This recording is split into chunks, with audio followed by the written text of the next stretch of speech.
conservative mom who homeschools her 6-year-old son is very much concerned with a new campaign ad by CoverGirl. Now, a few weeks ago, CoverGirl did make headlines after they decided to feature a male model as the new face of CoverGirl. And the whole idea behind that is to support the LGBT community and support the trans community specifically. Now, 17-year-old James Charles is the face of CoverGirl now.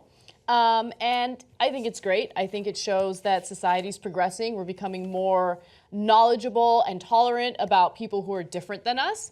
But one mother who goes by the name of Sarah disagrees. Her name is Sarah, and she wrote on a conservative site called Homeschool Conservative. And here's what she says. So she was sitting in the living room with her family, and the commercial came on.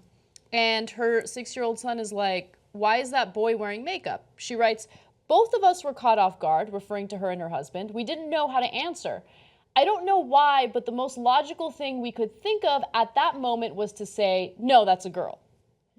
That's a good lesson for your kids. Yeah. A lot of them right away. So the same commercial came on later, and the little boy was like, "No, that's a boy. That's a boy." And so the little boy was like, "Mommy, you're full of shit. That's definitely a boy."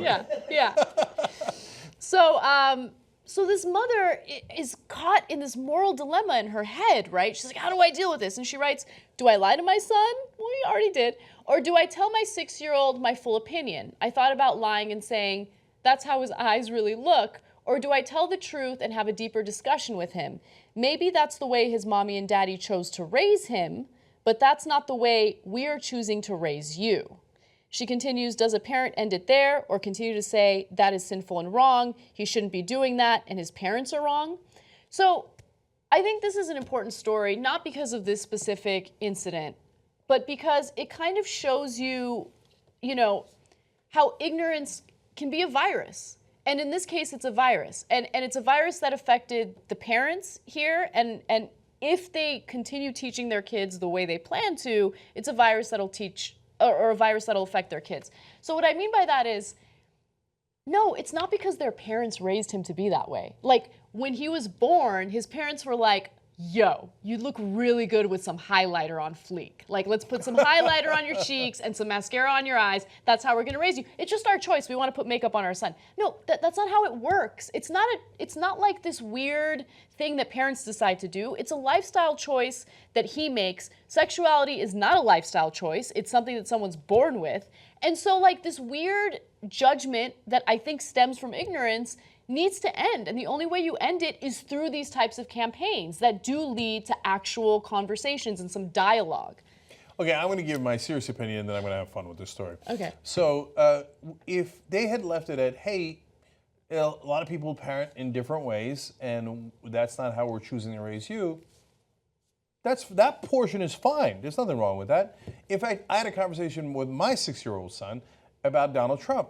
And he, obviously we live in LA, there's a lot more Hillary Clinton supporters than there are Donald Trump supporters, and all the kids were excited that we're gonna have the first girl president, okay? So now a lot of people in the rest of the country might think that's great, or some of them might think, oh, that's terrible, they got a young boy excited about the first girl president, okay? So but whatever your thoughts were, I talked to my son about everything. And so I told him that Donald Trump is a clown, and Donald the clown is running for president. And then, oops, he won. So now what am I going to tell him? Well, I said, hey, look, Pro, just because we believe something doesn't mean that everybody else believes it. And so they genuinely think Donald Trump is going to be a great president and that Hillary Clinton would not have been a good president. And so we disagree on that. And the world is full of disagreement, and there's nothing wrong with that, okay? So it's not that hard. You can just do it that way, right?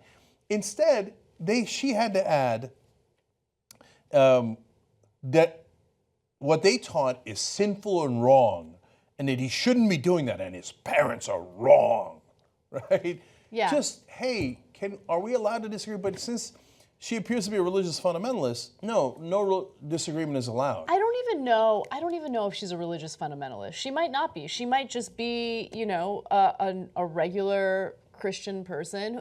There are lots of totally fine Christian people out there who have these thoughts about people wearing makeup. Look, I think the best thing that happened in this election was getting confronted about racist views and whether or not someone's a bad person if they say something racist, right? And so I was criticizing someone, and then I got confronted, and it was like, hey, wait a minute.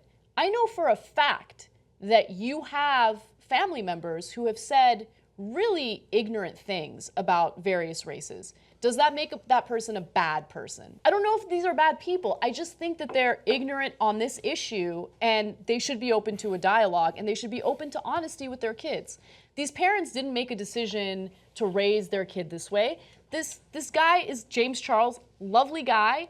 This is, he loves to wear makeup. It makes him feel empowered. It makes him feel good, right? You might disagree with it, but this is not something that is like taught to a kid by parents. Oh, for God's sake, send the kid to a school and let him have some friends, okay? So, no, you will be with mommy all day, and she will be your teacher in all the classes. Oh, yeah. And I will teach you creationism, and that evolution is wrong. And then I'll fill your head with lots of crap that isn't true. All right, now look, I know there's a lot of homeschoolers out there who are wonderful people and who teach their kids the right things. I'm not in that camp. I'm not likely to read. And so I know that not all of you teach creations, okay? And then second of all, the Homeschool Conservative. Okay, so those guys are the ones teaching the creationism, etc. Second of all, one of my favorite questions out of all of this, as she pretends to be her son, like every question with the son sounds like he's doe-eyed like this, like, Mommy, why doesn't Daddy wear makeup? Yeah. And I thought the answer was, because he hasn't come out of the closet yet. Come on. Okay. Okay. Go ahead. So I'm just kidding around. Mm-hmm. And then later she says that she's afraid that her and her husband, quote, cannot take their eyes off of our son for a single second. And she said, thank God we homeschool. And she's not sure that she's going to allow her son to ever go to another friend's house again. Oh, he's going to rebel so hard. Oh, totally. He's going to rebel so hard, you have no idea. They're raising Bubble Boy. Like, we are going to protect him from everything that might disagree with us. Okay? You don't let him see it, don't let him see it. Oh my God, there are other people on the planet. Oh, God damn it, he saw other people on the planet. And it turns out other people disagree with us on some issues. Yet they exist. And now he's exposed to it. Yeah. Okay, no. Put him in the basement. Okay, encase him in a saran wrap, wrap him up, and yell creationism at him every day. Creationism! By the way, I have no evidence that she actually teaches creationism. Yeah, I just want to get that out there too. But I'll bet you a lot of money. It's not far-fetched. We don't know for sure though. By the way, kids know so much more than parents think. Like I remember when I was like 8 or 9, I already knew what lesbian meant, but I wanted to fuck with my mom. And so I was watching TV with her, and then the word lesbian came up, and I was like, Mom, what does lesbian mean, right? And like my mom was conservative too, like not fundamentalist, not super right wing, but she wanted to kind of shelter me from that kind of conversation. And she was like, lesbian is a nationality. And I didn't say anything to her, but she lied, right? And so that's what I remember. Like the conversations about sensitive topics when I was a kid are memorable only because they were absurd. The whole 2-hour podcast of the Young Turks, you're gonna get it if you become a member, tytnetwork.com/join.